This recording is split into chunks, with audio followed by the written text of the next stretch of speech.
Hello dears, എല്ലാവർക്കും സ്നേഹക്കൂട്ട് പുത്തൻ promo വിശേഷങ്ങളിലേക്ക് സ്വാഗതം. അപ്പൊ ഇന്നത്തെ ഒരു പ്രൊമോയില് നമ്മൾ കണ്ടിരുന്നു നമ്മുടെ സേതുവും പല്ലവിയും നമ്മുടെ ബാലനെ എന്താ പറയാ വണ്ടി ഇടിച്ചിടുന്നത് അല്ലെ. അപ്പൊ നമ്മുടെ ബാലനെ നമ്മുടെ സേതുവും നമ്മുടെ പല്ലവിയും ഇങ്ങനെ എടുത്തുയർത്തുമ്പോൾ ബാലൻ പറയുന്നുണ്ട്, ഓ ഇതാണ് പറയുന്നത് ദൈവനിശ്ചയം, ഞാൻ സേതുവിനെ കാണാൻ വന്നതാണ് എന്ന് പറയുന്നുണ്ട്. അപ്പൊ അതിന് പിന്നിലെ കഥ എന്താണെന്ന് നമുക്ക് എപ്പിസോഡ് വന്നാൽ അറിയാൻ പറ്റുമല്ലോ കേട്ടോ.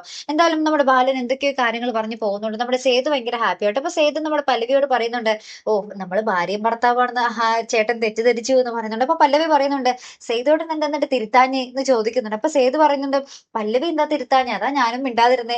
എന്നാ ഇവർ പരസ്പരം തർക്കിക്കുക എന്താ അങ്ങ് താൻ തിരുത്താന്ന് ചോദിച്ചാൽ അങ്ങോട്ടും ഇങ്ങോട്ടും ചോദിച്ച് തർക്കിക്കുക. അതിനുശേഷം നമ്മുടെ പല്ലവി ഇങ്ങനെ കുറച്ച് ദേഷ്യപ്പെട്ട് ഇങ്ങനെ പോകുന്നുണ്ട് കേട്ടോ. നമ്മുടെ സേതുവിന്റെ അടുത്ത് ദേഷ്യം കാണിച്ച് പോകുന്നുണ്ട്. പക്ഷെ ഇങ്ങനെ പോയി കഴിഞ്ഞ് ഇങ്ങനെ നമ്മുടെ പല്ലവി ചിരിക്കുന്ന ഒരു രംഗം കേട്ടോ കാണുവാൻ സാധിക്കുന്നത്. എന്തായാലും നമ്മുടെ പല്ലവിയുടെ ഉള്ളിലും നമ്മുടെ സേതുവിനോടുള്ള ഒരു ഇഷ്ടമുണ്ടെന്ന ആ ഒരു ചിരിയിലൂടെ നമുക്ക് മനസ്സിലാക്കാൻ സാധിക്കും കേട്ടോ. അപ്പൊ എന്തായാലും മറക്കാതെ കാത്തിരുന്ന് കാണാം. അപ്പൊ ഇതുപോലെ പ്രൊമോ റിവ്യൂസിനും എപ്പിസോഡ് റിവ്യൂസിനും ഒക്കെ നിങ്ങൾ മറക്കാതെ ചാനൽ സബ്സ്ക്രൈബ് ചെയ്യുക. അടുത്തൊരു വീഡിയോ വരുന്നത് വരയ്ക്കും ഗുഡ് ബൈ.